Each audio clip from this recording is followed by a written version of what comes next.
14/11/66 का रात्रि क्लास चल रहा था। पहले पेज की मध्य आदि में बात चल रही थी। तुम्हारे सामने दुश्मन रावण भी खड़ा है, रावण का चित्र भी है। जरूर चित्र के आधार पर चरित्र बने होंगे। द्वापर युग में भी पहले चित्र बनते हैं या शास्त्र बनते हैं? पहले चित्र बनते हैं, बाद में शास्त्र बनते हैं।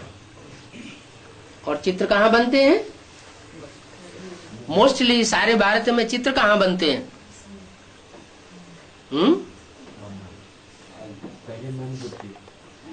हाँ, वो तो बनते हैं मन बुद्धि में, लेकिन भारत में स्थान कौन सा है?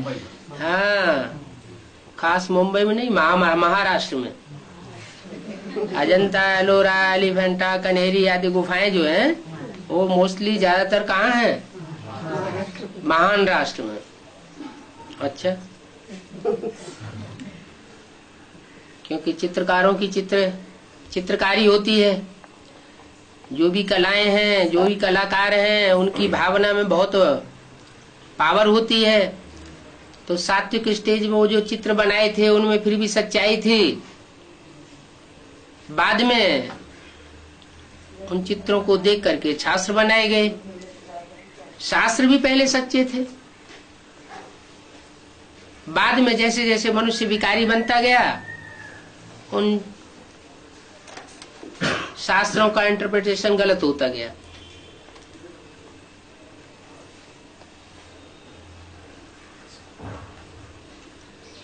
तो रावण का चित्र दिखाते हैं।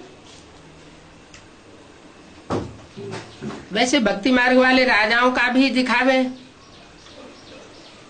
मगर उनका सारी दुनिया पर राज्य तो है नहीं। रावण का राज्य तो सारी दुनिया पर है, और जो भारतवासी राजा हुए हैं उनका राज्य सिर्फ भारत में ही हुआ है। इसलिए फर्क समझाया जाता है। क्या फर्क समझाया जाता है? कि भारतवासी राजाओं का राज्य सिर्फ भारत में हुआ है और रावण का राज्य सारी दुनिया में हुआ है। सर्विस में रहेंगे तो मंथन भी चलता रहेगा। ये भी खास बात बताई। क्या मंथन कब चलेगा? सर्विस में रहेंगे तो मंथन चलेगा। सर्विस फील्ड में नहीं रहेंगे तो मंथन नहीं चलेगा। क्यों? ईश्वरीय सेवा में रहेंगे तो मंथन चलेगा, ईश्वरीय सेवा में नहीं रहेंगे तो मंथन नहीं चलेगा। लौकिक सेवा में रहेंगे तो मंथन नहीं चलेगा। है? बाप तो कहते हैं कर्म करते, बाप की याद भी कर सकते हो, मंथन भी सेकेंडरी याद है। क्योंकि सर्वसेवल बच्चों को बाप याद करते हैं। क्यों मंथन चलेगा? क्योंकि जो सर्विसेबल बच्चे हैं उनको बाप की याद की विशेष मदद मिलती है। सारी दुनिया बाप को याद करती है और बाप सर्विसेबल बच्चों को याद का बल देते हैं, तो उस याद में जरूर विशेष पावर होगी। बाप तो जानी जाननहार है ना।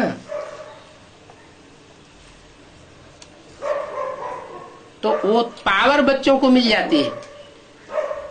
मंथन करने की पावर कब मिलेगी? जब ईश्वरीय सेवा में लगे रहेंगे। जो जितनी जास्ती ईश्वरीय सेवा करेंगे उनका उतना ही ऊंच पद डिक्लेयर हो जाएगा। परमपिता परमात्मा शिव बाबा भगवान वाच, कृष्ण भगवान वाच नहीं। कौन भगवान वाच? परम पिता, परम पिता, पिताओं में सबसे बड़ा पिता, पिता पिता का भी पिता, माने एडम आदम का भी बाप। एडम आदम जो है वो धर्म पिताओं के भी बाप हैं, लेकिन उनका भी बाप सुप्रीम सोल परम पिता और परमात्मा, दोनों मिलकर के बनते हैं शिव बाबा। परम पिता शिव का नाम है और परमात्मा बाबा का नाम है। बाबा बनता ही तब है, ग्रैंडफादर बनता ही तब है जब वो निराकार ज्योति बिंदु साकार में प्रवेश करता है। परमधाम में ज्योति बिंदु है तो शिव है, बिंदी का नाम शिव है, और साकार में है तो बाबा है। तो शिव बाबा भगवान वाच ये हर एक चित्र पर लिखा होना चाहिए। क्या वो बेसिक वाले इसका क्या अर्थ लगाएंगे? परम पिता परमात्मा शिव बाबा भगवान वाच बिंदु को है, वो बिंदु का चित्र रख देंगे, या तो बिंदु के नीचे ब्रह्मा बाबा का चित्र रख देंगे। तो ब्रह्मा बाबा का अगर चित्र रख देंगे तो कृष्ण भगवान वाच हो गया या शिव भगवान वाच हो गया? शिव तो वो वाच करता ही नहीं है जब तक कोई शरीर में प्रवेश करे नहीं। अगर ब्रह्मा के तन में प्रवेश करके वाच किया तो कृष्ण भगवान वाच ही हो गया। कृष्ण भगवान वाच तो होता नहीं है। तो हर चित्र पर ये समझानी जहां लिखी हुई हो कि गीता का भगवान कृष्ण नहीं है शिव है, वो लिखना चाहिए। क्या क्या लिखना चाहिए? परम पिता परमात्मा शिव भगवान वाच। तो बुद्धि चलेगी कि गीता का भगवान आखिर है कौन। तो फिर कुछ कह नहीं सकेंगे, जानेंगे कि हम कहते तो हैं कि गीता का भगवान कृष्ण नहीं है, लेकिन प्रैक्टिकल में हम कर क्या रहे हैं? गीता का भगवान कृष्ण दादा लेखराज को ही बनाए रहे हैं। अब कृष्ण की सोल सतयुग में जन्म लेती है, सतयुग में कृष्ण बनती है, वहां तो वाच करने की बात ही नहीं। शिव बाबा तो पतित तन में आते हैं। अगर ब्रह्मा का तन पतित कहे और उसमें शिव बाबा ने वाच किया तब तो कृष्ण भगवान वाच हो जाता है। तो ये गलती किसने की? शूटिंग पीरियड में भी गलती जिसने की, उनकी बुद्धि में देहधारी ब्रह्मा बैठा हुआ था। देहधारी ब्रह्मा बैठे होने के कारण उनकी बुद्धि का कंसंट्रेशन देहधारी पर चला गया। मुरलियों में लिखा होता था शिव बाबा याद है, और जिनका कंसंट्रेशन देहधारी के ऊपर था उन्होंने शिव बाबा से पहले क्या लिख दिया? पिता श्री शिव बाबा याद है। पिता के बाद श्री लगा हुआ है, इससे ही साबित होता है कि वो पिता बाद में श्रेष्ठ बनने वाला है, इस जन्म में श्रेष्ठ नहीं बनने वाला है। सतयुग में जाके जब जन्म लेगा राधा कृष्ण के रूप में, तब श्रेष्ठ बनेगी वो आत्मा। तो पिताश्री शब्द डालने से ही ये शूटिंग हो जाती है कि कृष्ण का नाम डाल दिया। शिव बाबा कौन हो गया? कृष्ण हो गया। तो ये हर एक चित्र पर लिखना चाहिए। अगर लिखा हुआ होगा तो फिर कुछ कह नहीं सकेंगे क्या कि ये शिव बाबा किसको मानते हैं।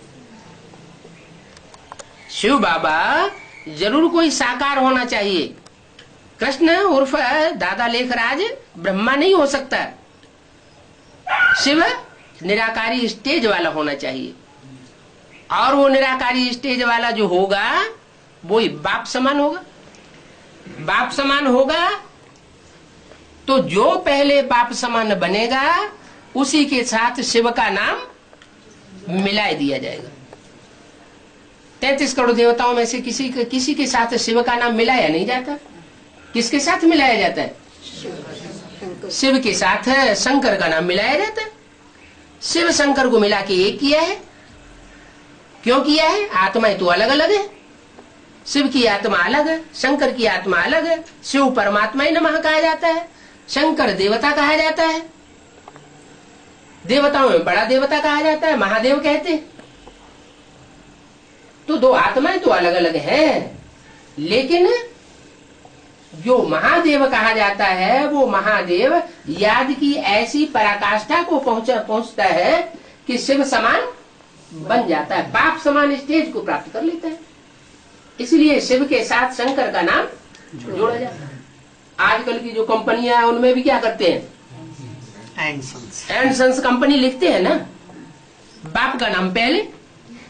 तो यहाँ भी ये नई दुनिया बनाने वाली कंपनी है, पतितों को पावन बनाने वाली कंपनी है। चित्र बनाने वालों को बहुत इन बातों का ख्याल रखना चाहिए। उल्टा सुल्टा लिखते हैं तो बाबा समझते हैं कुछ खामी है।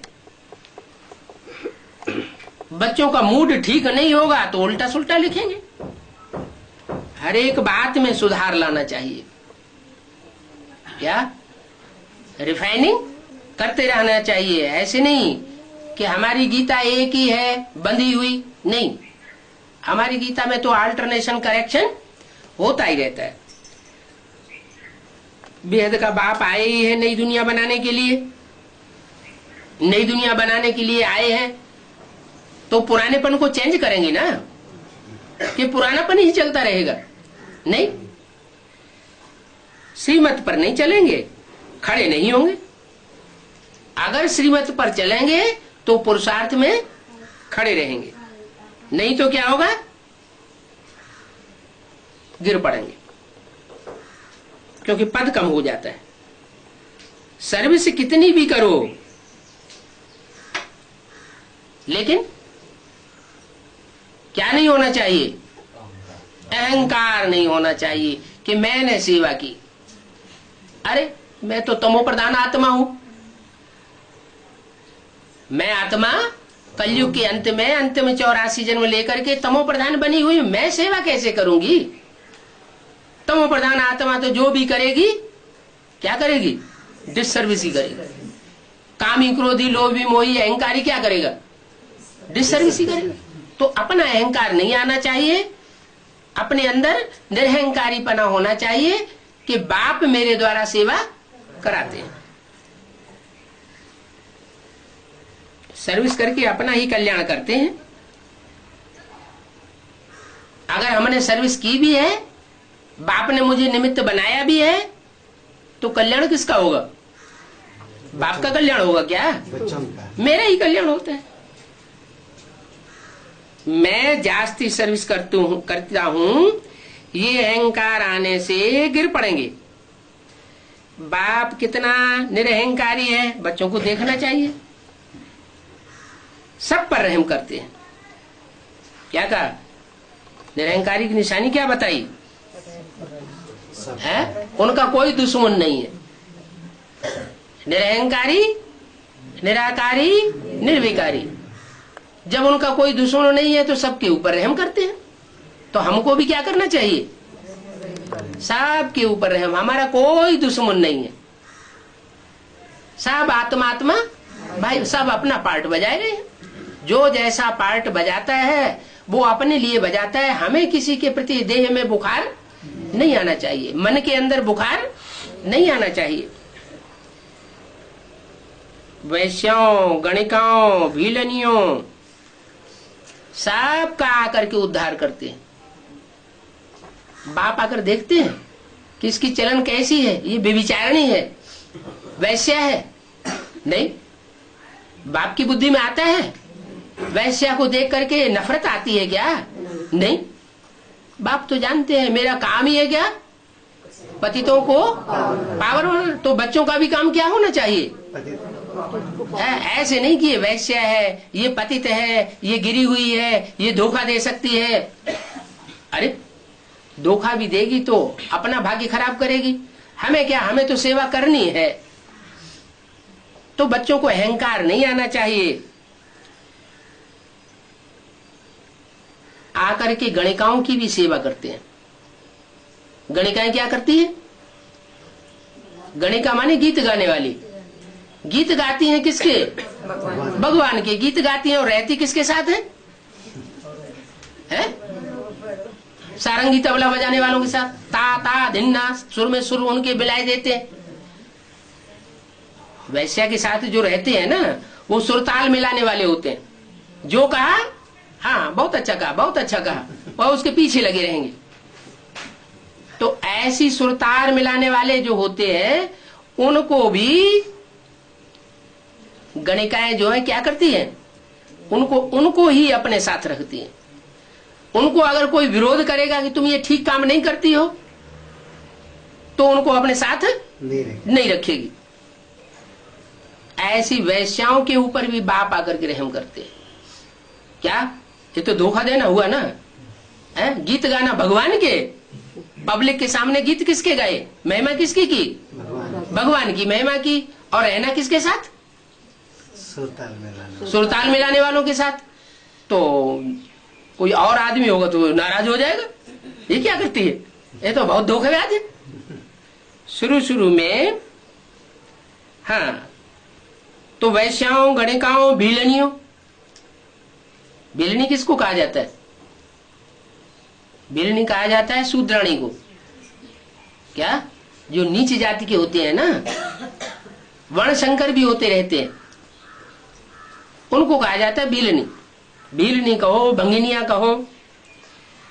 तो बाबा को भंगनिया याद आ गई। बोला शुरू में एक मेहतरानी आई थी। कौन आई थी, मेहतरानी। शुरू में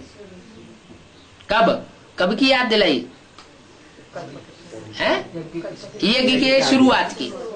जब सत्संग शुरू हुआ तो एक मेहतरानी आई।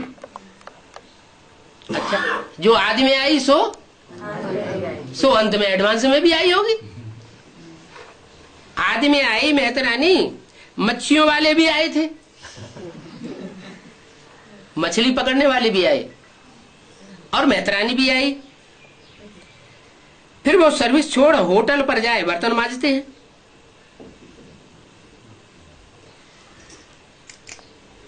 और फिर दिवाली की खर्ची भी भेजी,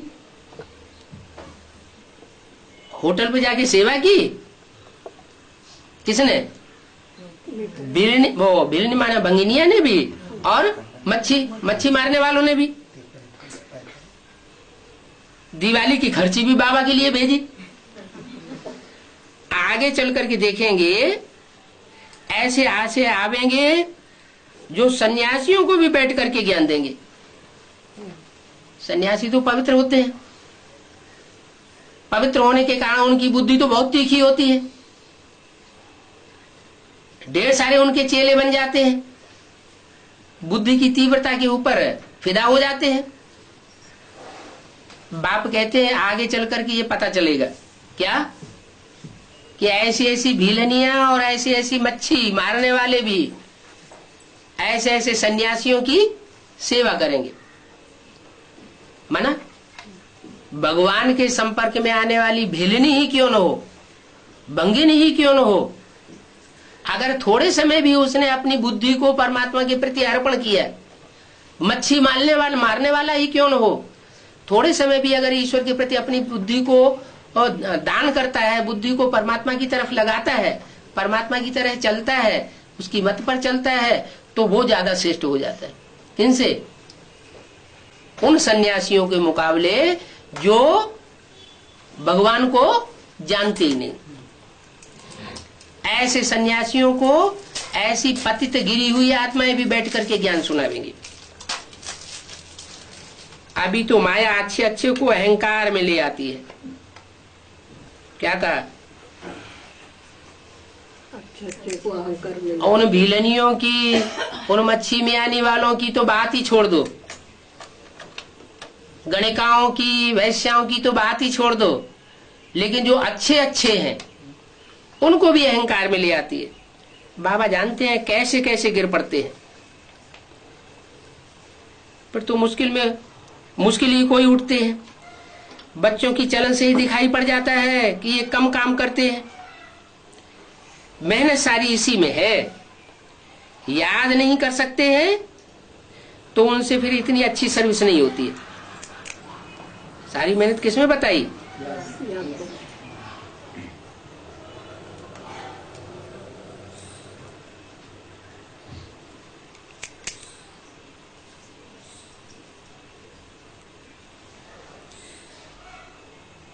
यहां तो बहुत ख्याल चलना चाहिए, प्रदर्शनी पर ही मदार है।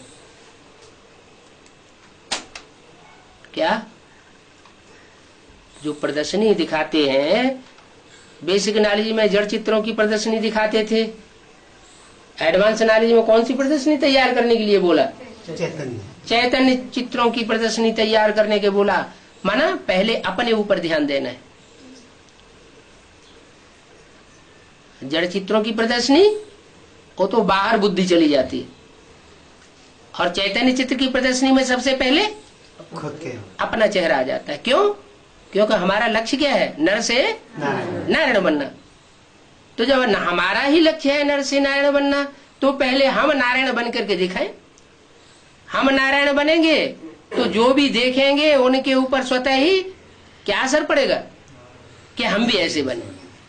क्योंकि नारायण की कोई ग्लानि संसार में नहीं है, और देवताओं की ग्लानि है, नारायण की कोई ग्लानि नहीं। तो हम अगर ऐसे नारायण जैसे बन जाएंगे तो हमको कोई दुख देने वाला होगा ही नहीं, और हम किसी को दुख देने वाले हो नहीं सकते। तो सारा मदार प्रदर्शनी पर है। ऐसा चित्र तैयार करना है। ये सब नक्शे हैं। क्या ये जो चित्र बनाए हैं ये सब क्या है? नक्शे हैं, भांति भांति के नक्शे हैं।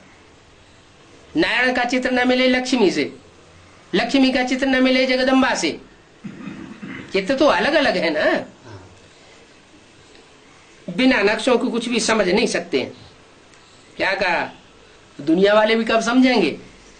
जब ये चैतन्य नक्शे तैयार हो जाएंगे। कहते हैं ना बड़ा नक्शेबाज है। तो नक्शा बनाएगा तो नक्शेबाज होगा। वो चैतन्य चित्र संसार में प्रत्यक्ष होंगे, अपना शो करेंगे, तो दुनिया भी उन बातों को, ज्ञान की बातों को समझेगी। प्रोजेक्टर में भी कुछ समझ नहीं सकते। क्या प्रोजेक्टर क्या होता है? जड़ चित्र होता है, बोलता चालता नहीं है। कोई कोई ऐसे होते हैं क्या अपनी अवस्था तो बहुत अच्छी बना लेंगे, लेकिन दूसरों को ज्ञान नहीं सुना सकते। दूसरों को ज्ञान भी नहीं सुना सकते और किसी से नजर भी नहीं मिला सकते। बाबा की याद में रह करके किसी को दृष्टि दे ये भी नहीं कर सकते। तो वो क्या हो गए? प्रोजेक्टर शो हो गए।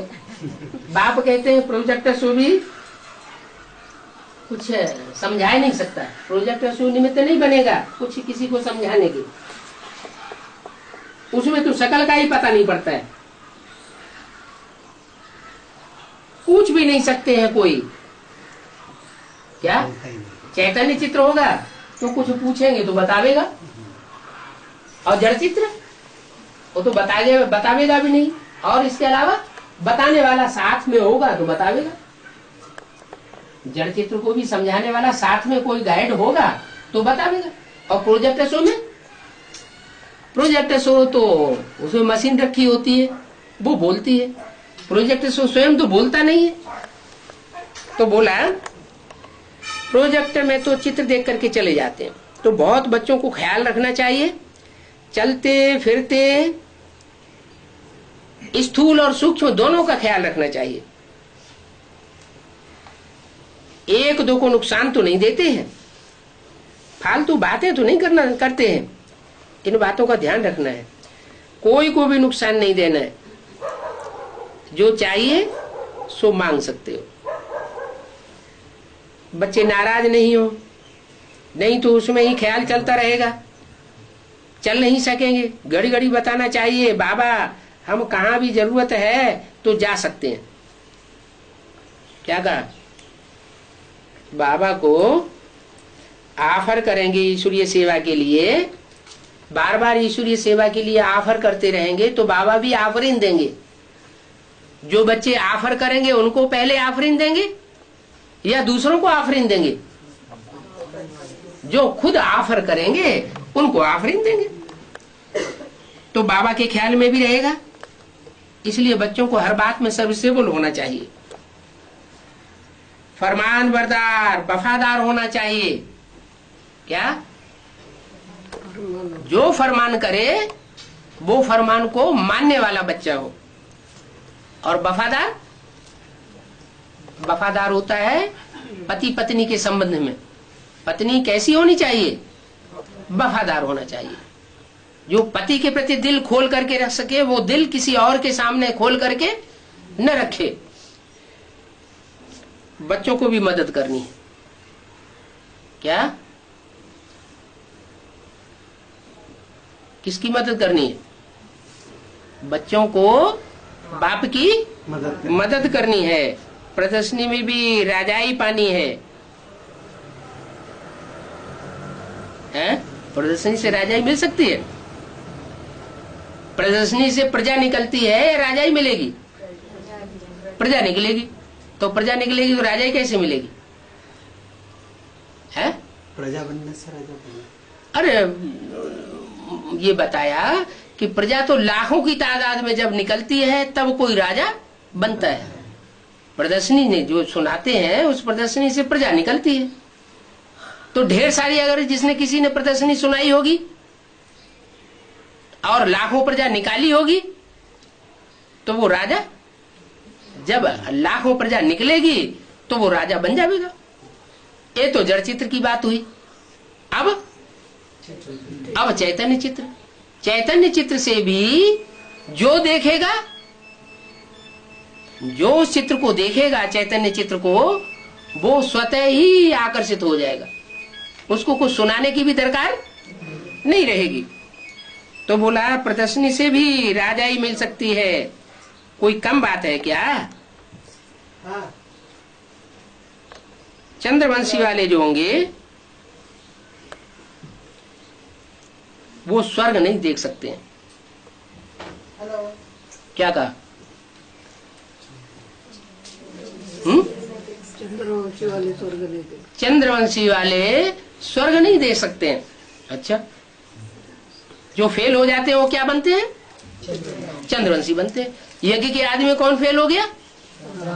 राम फेल हो गया।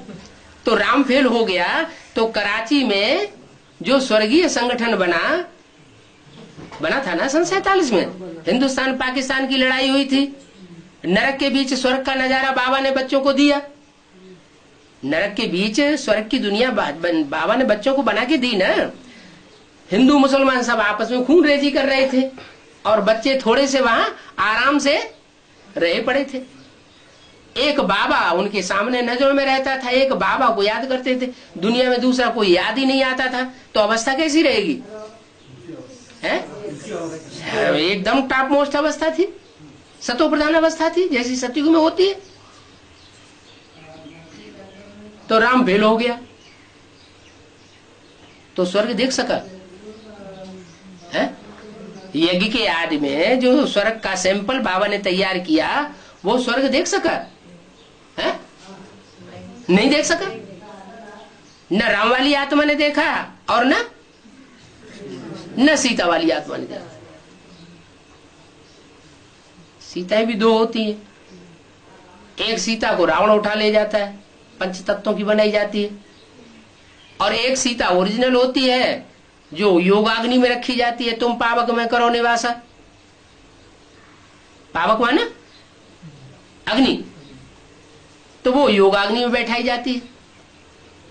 तो जो भी सीताएं हैं नंबरवार वो स्वर्ग नहीं देख पाती, क्योंकि राम सीता फेलियर हुए ना, वो स्वर्ग नहीं देख सकते। अच्छा, वो राम सीता यज्ञ के आदि में फेल हुए या अंतिम नजारा जब होगा तब फेल हुए? आदि में फेल हुए। ऐसा कोई है जो माया से फेल ना होता हो? ऐसा कोई है सत्युग की आत्मा जो त्रेता में आके चंद्रवंशी न बनती हो? है? सब बनती है। माना माया किसी को छोड़ने वाली नहीं है। तो पहले फेल हो जाना वो अच्छा है या बाद में फेल हो जाना अच्छा? जो पहले फेल हो गए वो फायदे में रहे, क्योंकि अनुभवी हो गए, फाइनल में फिर फेल नहीं होंगे। तो आदि में जो स्वर्ग का नजारा निकला, उस स्वर्ग के नजारे में भले फेलियर होने के कारण नहीं जा सके, दोबारा आकर के जब जन्म लेते हैं तो वो आत्माएं लास्ट सो फास्ट चली जाती है। तो चंद्रवंशी वाले स्वर्ग नहीं देख सकते हैं। तो फाइनल नजारे में जो चंद्रवंशी बनेंगे, क्या जो चंद्रवंशी बनते हैं वो स्वर्ग नहीं देख सकते। अच्छा, चंद्रमा स्वर्ग देखता है? चंद्रमा कौन है? दादा लेखराज ब्रह्मा चंद्रमा है ना, वो स्वर्ग देखता है? इन आंखों से देखता है? नहीं देख। जब उनका बाप चंद्रमा ही, चंद्रवंशियों का बाप कौन है? चंद्रमा। वो ही स्वर्ग नहीं देखता है तो उसके बच्चे तो स्वर्ग देख ही नहीं सकेंगे। तो चंद्रवंशी जो होंगे वो स्वर्ग नहीं देख सकेंगे। अब यज्ञ के अंदर जो भी बेसिक नॉलेज में है वो चंद्रमा को याद करते हैं या ज्ञान सूर्य बाप को याद करते हैं? चंद्रमा को याद करते हैं। तो जितने जितने भी दीदी दादी दादाएं चंद्रमा को याद करने वाले हैं, बाबा ने भले मुरलियों में मना किया चंद्रमा को याद नहीं करना, ब्रह्मा को याद नहीं करना। अगर याद करेंगे तो पतित बन पड़ेंगे, माना तुम्हारा पद नीचा हो जाएगा। तो उन्होंने नहीं माना तो अंजाम क्या होता है कि जो जो ब्रह्मा को याद करने वाले हैं वो शरीर छोड़ते हैं तो उनका अकाले मौत होता है। अकाले मौत होता है, शरीर छोड़ते हैं, फिर उनको सूक्ष्म शरीर धारण करना पड़ रहा है। जैसे ब्रह्मा को सूक्ष्म शरीर धारण करना पड़ा वैसे उनको सूक्ष्म शरीर धारण करके वो किसी में प्रवेश करेंगे। क्या प्रवेश करेंगे, लेकिन अपनी आंखों से स्वर्ग नहीं देख सकेंगे। तो चंद्रवंशी वाले स्वर्ग नहीं देख सकते हैं।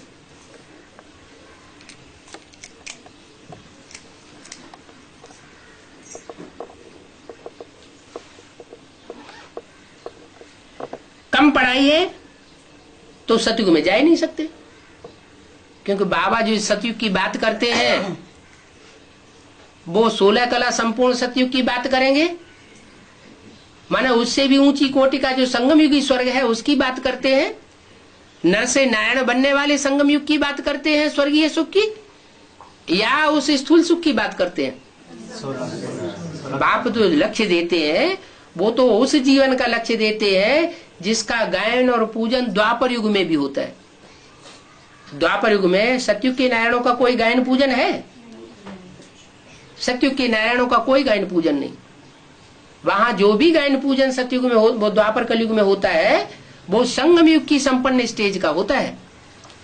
तो संगम युग की संपन्न स्टेज में परमात्मा बाप ने आकर के जो ज्ञान सुनाया और ज्ञान सुना के संपन्न बनाया, वो संपन्न होने के बाद वो आत्माएं संपन्न स्टेज के आधार पर जो चित्र तैयार करती हैं अपना, उसकी महिमा गायन पूजन शास्त्रों में द्वापर युग से होता है। तो कम पढ़ाई है तो सतयुग में नहीं जा सकते, पढ़ाई पूरी है तो सतयुग में जा सकेंगे। इसका मतलब क्या हुआ कि संगम युगी स्वर्ग में कितनी आत्माएं जावेंगी? 4.5 लाख जावेंगी। बाकी जितने भी होंगे वो सब स्वर्ग में जाके जन्म लेंगे। संगम युगी स्वर्ग है जो बाप आकर के तैयार करते हैं, बाप आकर के जहां वर्षा देते हैं, वो स्वर्ग बच्चे के रूप में जन्म लेने वाले बच्चों को नहीं मिलेगा। क्यों? क्योंकि उनको प्राप्ति किससे होगी? उनको प्राप्ति भगवान से होगी या देवी देवताओं से होगी? देवी देवताओं से होगी। तो फर्क पड़ जाएगा। बाप ने जो ऊंचे से ऊंचा लक्ष्य दिया है, ऊंचे से ऊंचे बाप ने, वो प्राप्ति के लायक नहीं बन सकेंगे। तो जरूर उन्होंने कम पढ़ाई पढ़ी होगी, पूरी पढ़ाई नहीं पढ़ी, बीच में चले गए। तो बीच में चले जाने के कारण उनको प्राप्ति भी अधूरी होती है।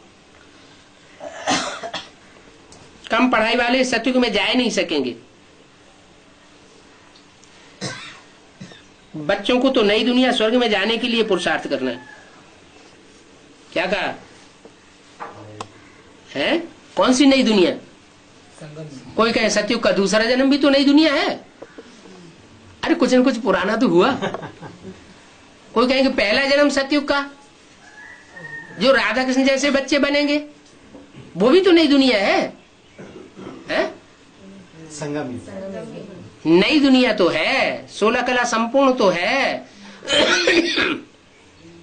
लेकिन उतरती कला का युग है। क्या? जैसे ही राधा कृष्ण गद्दी पर बैठेंगे उनके हाथ में सत्ता आवेगी और वैसे ही उतरती कला शुरू हो जाएगी। तो वहां जन्म लेने वाले भी श्रेष्ठ नहीं हुए। तो तुम बच्चों को तो नई दुनिया स्वर्ग में जाने के लिए पुरुषार्थ करना है। कहां जाने के लिए पुरुषार्थ करना है? हद के स्वर्ग में या बेहद के स्वर्ग में? हद के स्वर्ग में तो चले ही जावेंगे अगर बेहद का पुरुषार्थ संपन्न होगा। बेहद का स्वर्ग कौन सा होता है? संगम में। हाँ, उसकी परिभाषा बताओ कि बेहद का स्वर्ग क्या है? स्वर्ग का अर्थ क्या बताया? स्व माने आत्मा, ग माने गई। जो आत्मिक स्टेज में चला जाता है वही संगमी की स्वर्ग में आ सकता है। अगर आत्मिक स्टेज न पकड़ी, कुछ न कुछ देह भान रह गया और शरीर छूट गया, तो जाकर के कम कलाओं वाले स्वर्ग में जन्म होगा। तो जो बेहद के स्वर्गवासी बनेंगे वो बेहद के स्वर्ग में जाएंगे ही जाएंगे, और बेहद के पुरुषार्थी स्वर्गवासी बनने के नहीं बनेंगे तो उस स्वर्ग में भी जाने में घाटा पड़ेगा। तो नई दुनिया स्वर्ग में जाने के लिए पुरुषार्थ करना है। प्रदर्शनी में ध्यान रखना चाहिए कि कोई नुकसान आदि करने वाला तो नहीं है। क्या कोई प्रदर्शनी में ऐसे घुस पड़ते हैं कि चित्रों की तोड़फोड़ कर देते हैं? क्या करते हैं कि नहीं? आर्य समाजी वगैरह घुस पड़े। बेसिक नॉलेज में जब चित्रों की प्रदर्शनी दिखाई जा रही थी तो उन्होंने चित्रों में आग ही लगा दी। तो क्या ध्यान रखना पड़े कि चित्रों को कोई नुकसान न पहुंचा दे। अच्छा, वो तो जड़ चित्रों की बात हुई। या फिर चैतन्य चित्रों की बात है। नंबरवार चैतन्य चित्र संसार में प्रत्यक्ष होंगे। पहले ब्राह्मणों की दुनिया में प्रत्यक्ष होते हैं। तो जो भी चैतन्य चित्र प्रत्यक्ष होते हैं नंबरवार, उनके लिए विशेष ध्यान रखना चाहिए उनकी सुरक्षा का। क्या कि उनको कोई नुकसान न पहुंचा दे।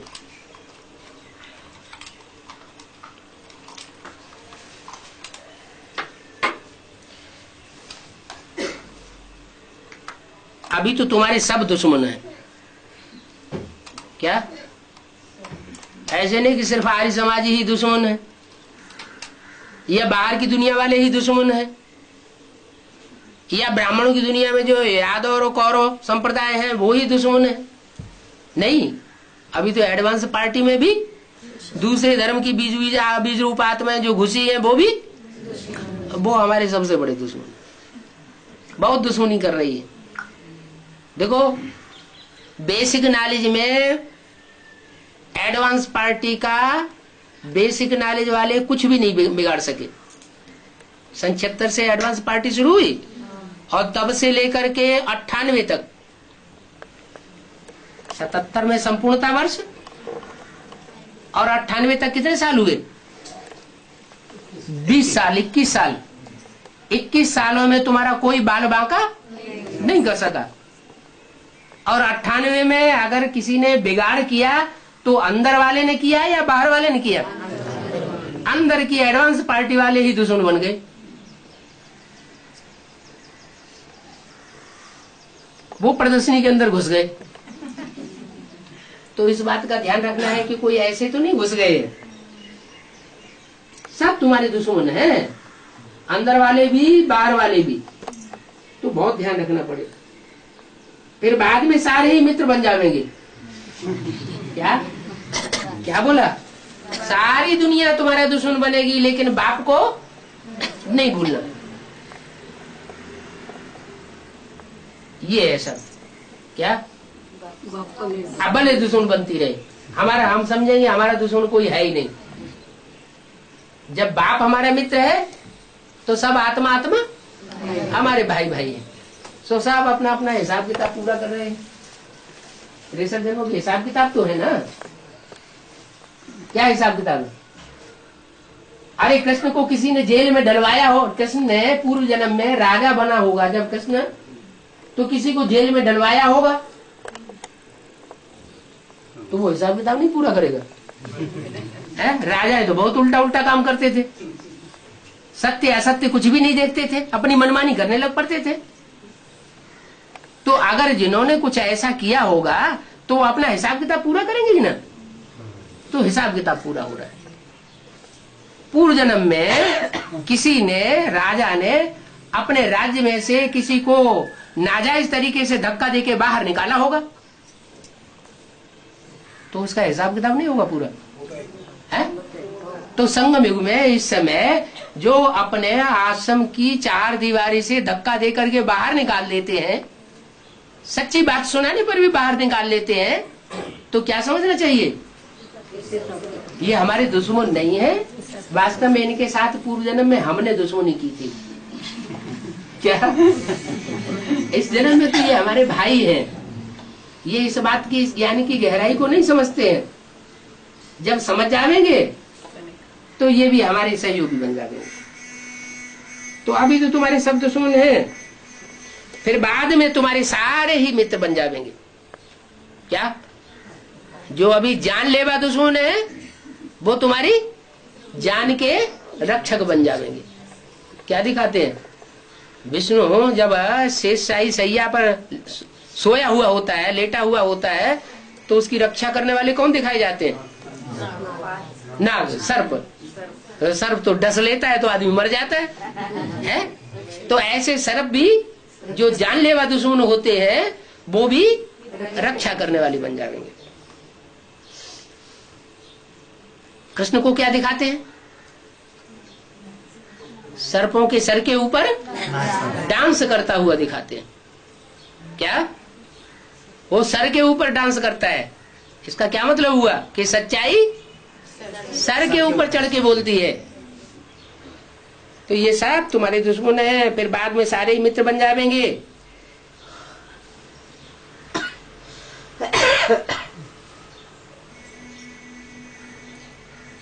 देखेंगे कि अच्छा अच्छा ज्ञान सुनाते हैं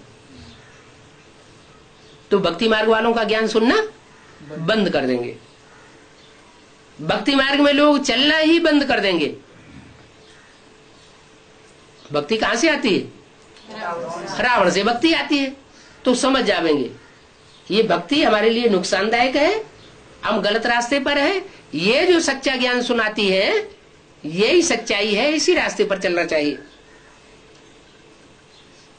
जब भक्ति मार्ग में चलना बंद कर देते हैं तो जिनको समझ में नहीं आता है वो फिर तुम्हारे दुश्मन बनते हैं। तुम्हारे दुश्मन बनते हैं। बाप समझाते हैं कि ऐसे ही तो ज्ञान में आकर विघ्न पड़ेंगे। मैं जो हूं, जैसा हूं, कोई भी नहीं जानते। मेरे साथ में रहने वाले बच्चे भी मेरे स्वरूप को नहीं जान पाते। दुनिया में तो किसी को भी पता नहीं है मैं क्या हूं और कैसा हूं और क्या पार्ट बजाता हूं। दुनिया वालों के जानने की तो बात ही नहीं।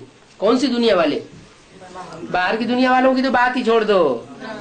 ब्राह्मणों की भी संगमी की दुनिया में जो बेसिक नॉलेज वाले हैं वो भी नहीं जानते। अच्छा उनकी भी बात छोड़ो, एडवांस पार्टी में भी मेरे साथ रहने वाले, मेरे साथ सोने वाले, मेरे साथ खाने वाले, खेलने वाले, वो भी मेरे को नहीं जानते। ओम शांति। आज है 15/11/66 का प्रातः क्लास। रिकॉर्ड चला है मरना तेरी गली में, जीना तेरी गली में।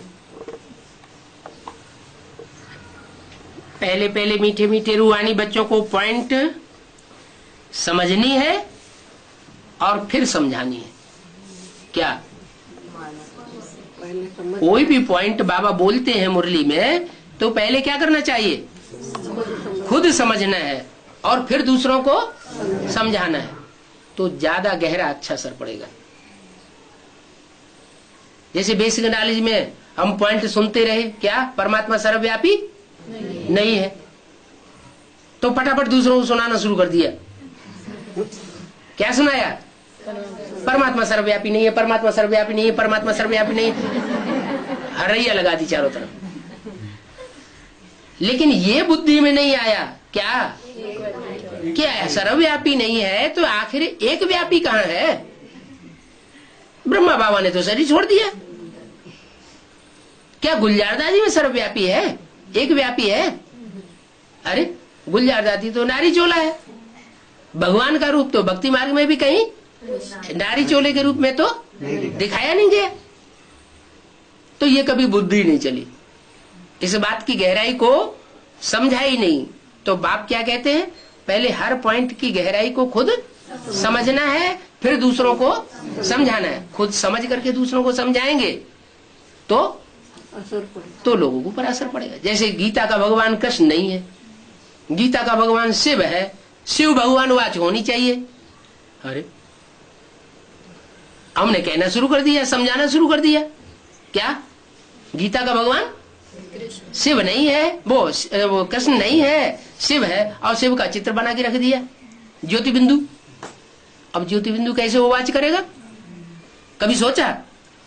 ध्यान में ही नहीं आया। अगर कृष्ण भगवान वाच नहीं है तो कृष्ण दादा लेखराज का चित्र क्यों रखा जा रहा है? जो कृष्ण दादा लेखराज का चित्र ही रख रहे हैं, ऊपर शिव और नीचे दादा लेखराज कृष्ण का चित्र रख देते हैं, इसके मतलब क्या साबित करना चाहते हैं? कृष्ण भगवान वाच साबित करना चाहते हैं। ये भी तो रंग हो गया। तो जब हम खुद ही रंग समझे हुए हैं तो दुनिया हमारी बात को कैसे मान लेगी? क्या कि गीता का भगवान कृष्ण नहीं? आज तक दुनिया के लोगों ने, भक्ति मार्ग के लोगों ने इस बात को स्वीकार किया क्या कि गीता का भगवान कृष्ण नहीं है?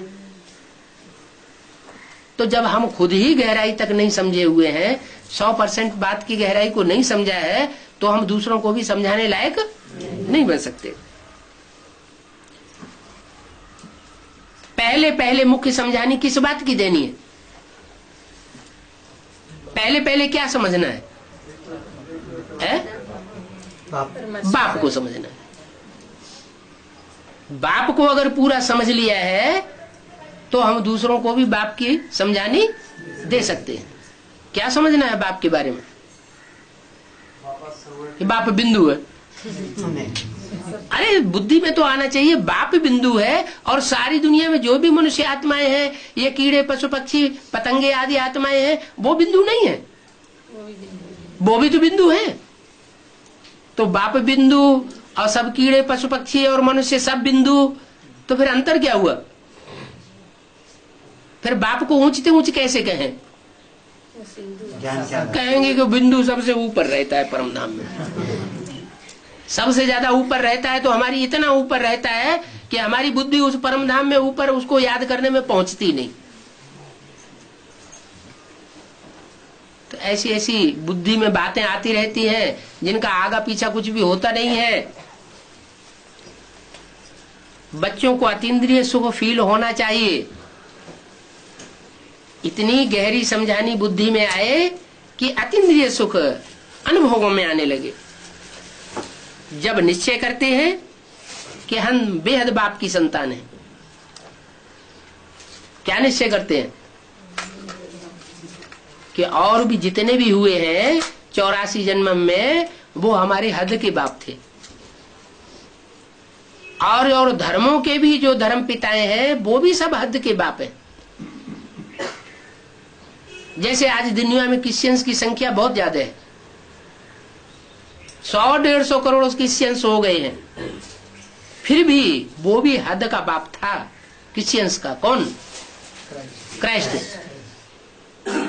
500-700 करोड़ मनुष्य आत्माएं जो भी है, उन सब का बाप तो एक ही है, शिव बाप।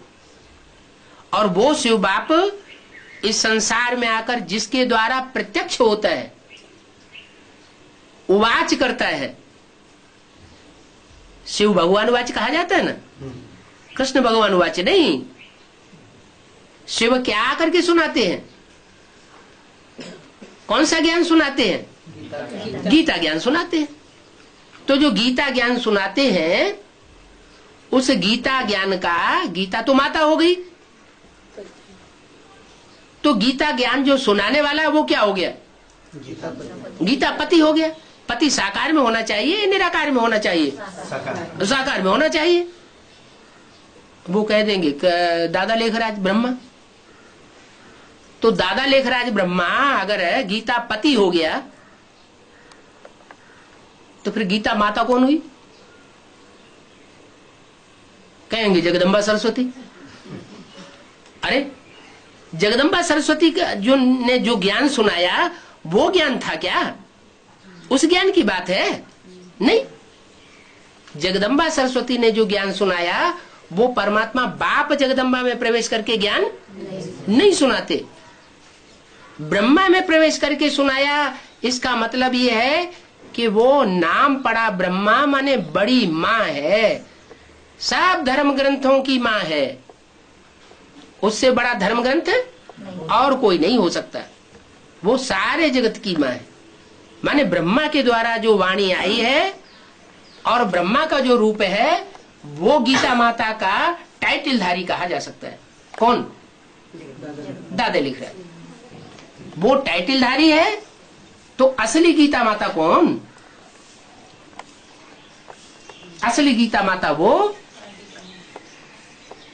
दादा लेखराज ब्रह्मा ने जिसके द्वारा अपने साक्षात्कारों का अर्थ सुना, समझा नहीं, सुना।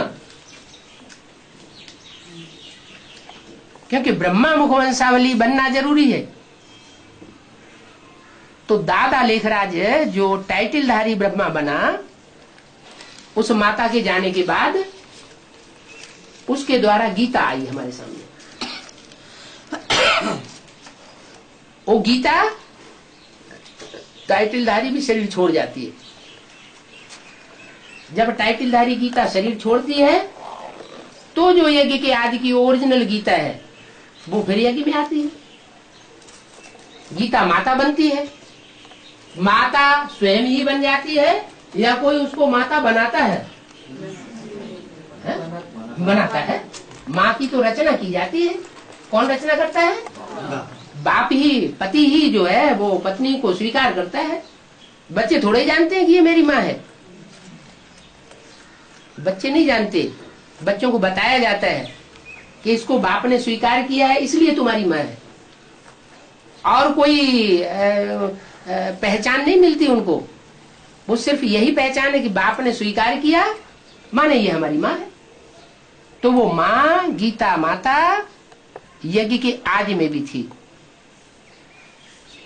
और यज्ञ के अंत में भी एडवांस पार्टी जब शुरू होती है तो भी गीता माता होती है।